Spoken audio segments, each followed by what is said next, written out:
Alors, vous êtes sur le Bota Bota. Anciennement, c'était un bateau, au début, en 50, ils ont construit ça pour faire un traversier. On a décidé de faire un spa dans ce bateau-là, le bateau Tamaré, au quai du Vieux-Port. Les gens ont pratiquement les deux pieds dans l'eau quand ils vont sur le quai en bas. Il y en a beaucoup de spas au Québec, ça l'a poussé beaucoup. Alors, il fallait avoir une idée originale, puis je pense que le bateau, c'était quand même assez original. Au départ, on a une question de poids. Un bateau, là, c'est comme un avion. Si trop de poids d'un avion, mais elle ne décolle pas. Puis si un bateau, il y a trop de poids, mais il coule. Alors, avec les ingénieurs, la solution était d'élargir le bateau, comme on a fait. Et finalement, on a entendu parler des plafonds Extenso.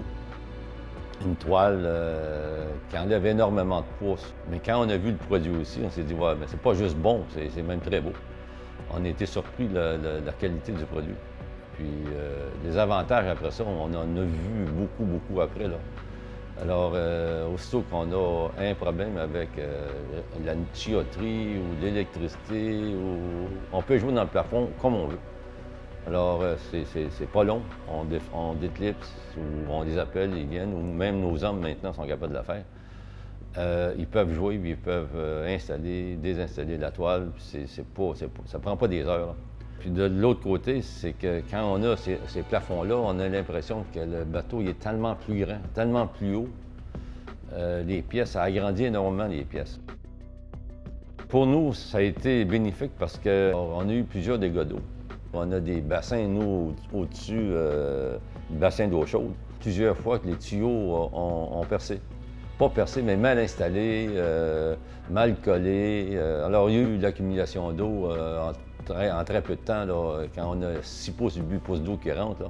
Pour nous, ça a été comme peut-être 1 heure ou 2 de travail pour remettre ça à l'ordre parce que les plafonds avec la toile ont ramassé l'eau. Alors, il n'y a pas eu de dégâts de nulle part. C'est juste que le plafond descend, il descend, il descend. C'est juste qu'il ne touche pas à terre. L'eau reste dedans. Là, on aspire, on met une pompe là-dedans, on aspire, puis le plafond relève, puis ça replace tout seul.